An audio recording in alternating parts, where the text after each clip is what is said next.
देख रहे हैं STV 9 न्यूज। तो मैंने पदयात्रा आपके जिले में शुरू करी है, उसी के समाप्ति की ओर करीब 42 दिन आज हो गए। 500 किलोमीटर से ज़्यादा मैं इस जिले में अभी तक पैदल चल के आ रहा हूँ। अभी 4 दिन और यहाँ रहेंगे, एक दिन बेतिया में कल, और उसके बाद 4 दिन मझौलिया, एक ब्लॉक बाकी है। मझौलिया से होते हुए मुझे पूर्वी चंपारण में जाना है। तो यहाँ पर जो 40-42 दिनों में जो चीज़ हम लोगों ने देखा, जो अनुभव करा, उसके कुछ महत्वपूर्ण पहलुओं को आपसे साझा करेंगे, फिर आपके जो प्रश्न हैं वो लेंगे। मैंने 2 अक्टूबर को जब शुरू किया भितिहरवा से चलना, तो शुरुआती जो दिन है वो ज़्यादातर थरवट के एरिया में गए। तो जो बहुत बड़ी समस्याएं जो मुझे इस जिले में देखने को मिली, एक पलायन की जो बात है। बिहार में जितने लोग भी सामाजिक राजनीतिक जीवन से जुड़े हैं, उनको सबको मालूम है कि बिहार से बहुत बड़े स्तर पे पलायन होता है। बहुत बड़ी संख्या में रोजी रोजगार के लिए लोग राज्य को छोड़कर दूसरे जगहों पर जाते हैं। इस बात का एहसास तो मुझे हमेशा से था, लेकिन आज 40-42 दिन पैदल चलने के बाद इस समस्या की विकरालता का अनुभव जब मैं गांव में गया तो दिखा। वृद्ध, महिलाएं और बच्चे ही मिले। 60 से 70% जो कामकाज के एज के जो लड़के हैं वो गांव से बाहर चले गए हैं रोजी रोजगार करने। और ये करीब सारे पंचायतों में, खासकर जो ऊपर के सारे पंचायत हैं उत्तर में, क्योंकि बाद में तो छठ आ गया तो बहुत लोग वापस आ गए हैं। तो पलायन की जो विकरालता है इस समस्या का, वो देखने को यहाँ मिला, जो कि मेरे लिए एक तरह से आंख खोलने वाली बात। दूसरी जो यहाँ समस्या समझ में आई कि जो थरवट का एरिया है उसमें जो वन राज्य अधिनियम उसको लागू नहीं करने की वजह से कई पंचायतों में लोगों को भारी समस्या का सामना करना पड़ रहा है। यहाँ जो पत्थर का उद्योग बंद कर दिया गया और बालू, मिट्टी, लकड़ी, जिस पर कि उन पंचायतों, उन प्रखंडों में रहने वाले लोगों का जीवन आधारित रहा है अभी तक, वो उनकी पहुंच से बाहर हो गया। उससे उनकी आर्थिक सामाजिक स्थिति पर काफ़ी फर्क पड़ा है। रोजी रोजगार तो गया ही, लेकिन जो लोग, खासकर जो आदिवासी लोग यहाँ रहते हैं, थारू समाज के भी और ओरांव समाज के, उनसे बहुत बड़ी संख्या में लोगों ने ये बताया कि अब वो उनके पास न बालू ला सकते हैं, न वो घर बनाने के लिए मिट्टी ले सकते हैं, न लकड़ी ले सकते हैं। और पुलिस हैरेसमेंट की बात, पुलिस के द्वारा पैसा लेने की बात हर जगह बताई गई। वहाँ पर जो 3 डिपार्टमेंट हैं, एक माइंस डिपार्टमेंट का रोल है, दूसरा जो फॉरेस्ट डिपार्टमेंट है, और तीसरा है पुलिस। मेरी जो अपनी समझ है, मेरा जो अनुभव है, वो लोग इन तीनों डिपार्टमेंट के अधिकारियों के बीच में पिस रहे हैं। एक से बचता है तो दूसरा पकड़ता है, दूसरे से बचता है तो तीसरा पकड़ता है।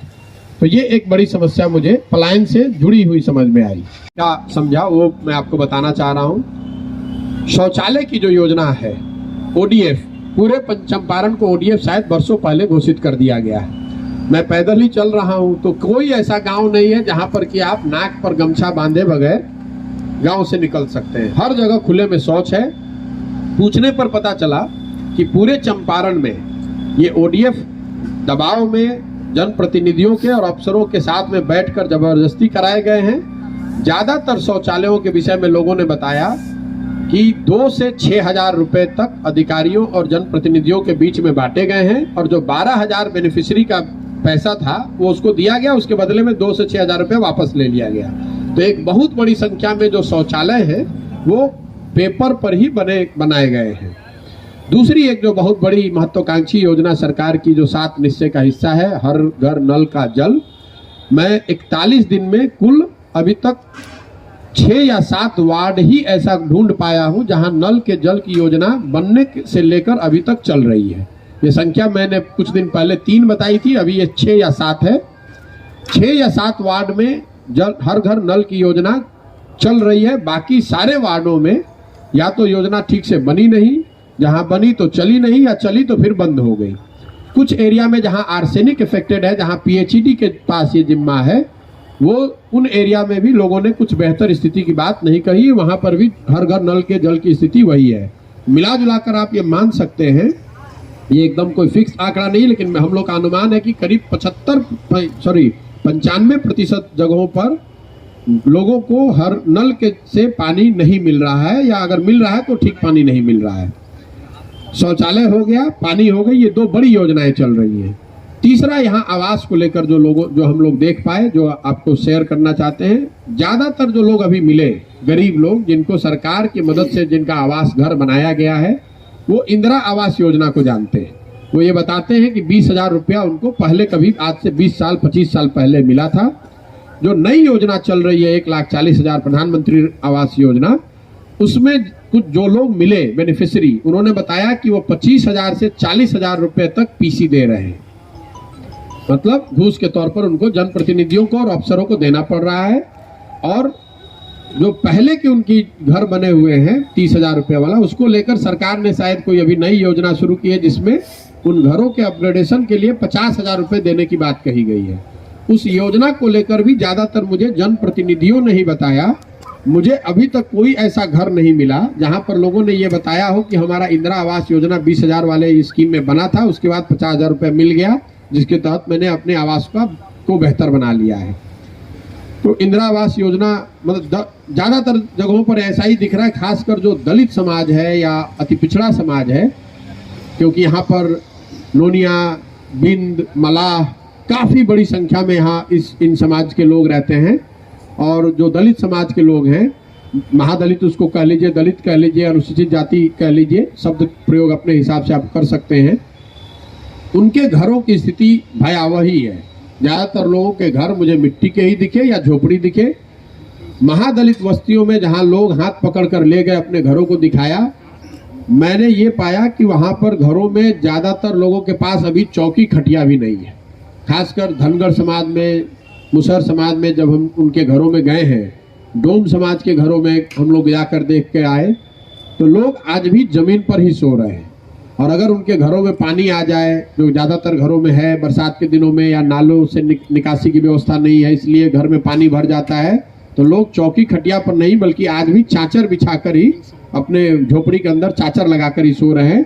ये बात बड़े पैमाने पर दिखी है कि एक बड़ी जनसंख्या भाजपा को और एनडीए को इसलिए वोट कर रही है कि वो लालू जी के आतंक राज या जंगल राज को वापस नहीं देखना चाहती है।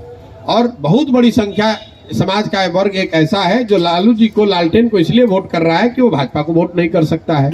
और इस मजबूरी का दलों के द्वारा फायदा उठाया जा रहा है, क्योंकि उनको ये फ्री का वोट मिल रहा है, उनको कुछ करने की जरूरत ही नहीं है।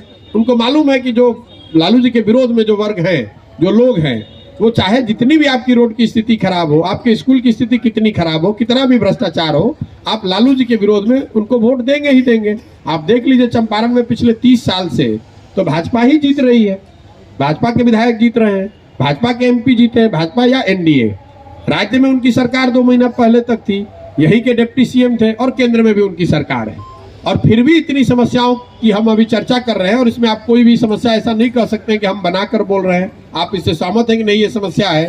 तो चंपारण वासियों को भी ये देखने की जरूरत है कि अगर इतनी समस्याएं हैं तो आप विधायक भी भाजपा का जिता रहे हैं, एनडीए का जिता रहे हैं, राज्य सरकार भी उन्हीं का बनवा रहे हैं, एमपी भी उन्हीं का जिता रहे हैं, केंद्र में भी आपकी सरकार है, और फिर आपका काम भी नहीं हो रहा है। तो कहीं ना कहीं या तो विकल्प के अभाव में आप उनको वोट दे रहे हैं, या फिर आप इन सारी समस्याओं से बिल्कुल अलग हटके किसी जाति या धर्म के नाम पर वोट कर रहे हैं। तो एकदम स्पष्ट है। पहले उद्देश्य में लिखा है कि सारे लोग मिलकर अगर तय करते हैं कि विकल्प के तौर पर एक दल बनाया जाना है, तो दल बनाया जाएगा। कि आप सबका कष्ट लिख सकते हैं अपना छोड़कर, तो मैं उस पर कुछ नहीं बोलूंगा। मीडिया कर्मियों के लिए मेरी सहानुभूति है आपके साथ। इस पर चलने के बाद से मेरी खांसी अभी तक रुकी नहीं है। लोग बता रहे हैं कि रोड के किनारे दोनों साइड रहने वाले लोग, वहां टीबी का इंसिडेंट 20 से 30% बढ़ गया है। मतलब पहले के मुकाबले 20 से 30% लोगों को टीबी ज्यादा हो रहा है, क्योंकि धूल इतना ज्यादा है, उस पर वो महीन वाली बालू डाल दिया गया है, वो जो उड़ता है। अब वहां ग्रामीणों से मैंने पूछा, भाई ये रोड क्यों नहीं बन रही, कब से नहीं बन रही? तो 15 साल से भैया नहीं बना है, बीच में काम लगा था, रुक गया। तो लोगों ने बताया कि लक्ष्मीपुर में वहां पर हाई स्कूल में कोई नीतीश जी का कार्यक्रम था। उस कार्यक्रम में कुछ असामाजिक तत्वों ने जिसने भी कुछ चप्पल वप्पल उछाल दिया। उसके बाद से ये ग्रामीणों का कहना है, ये मेरा वर्जन नहीं है, कि नीतीश कुमार जी ने गुस्से में तय कर दिया कि अब ये रोड ही नहीं बनना है। तो जो ठेकेदार वहां आता है, रोड वहां बना हुआ है, शायद विधायक जी अपना कपड़ा उपड़ा खोल कर भी पैदल चले हैं उस रोड पर, हम लोगों ने हमको बताया।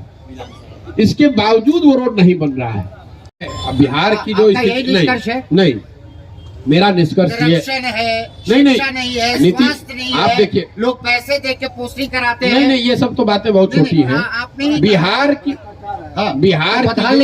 बिहार की जो आज स्थिति है, बिहार देश का सबसे गरीब और पिछड़ा राज्य है। ये मुझे निष्कर्ष निकालने की जरूरत नहीं है, तो सबके सामने है। बिहार में देश का सबसे गरीब और पिछड़ा राज्य है। सबसे ज्यादा अशिक्षित लोग बिहार में हैं। गरीबी रेखा से नीचे रहने वाले सबसे बड़ी संख्या बिहार में है। सबसे ज्यादा पलायन बिहार से हो रहा है। सबसे ज्यादा भुखमरी के शिकार लोग बिहार में हैं। ये बात तो सत्य है।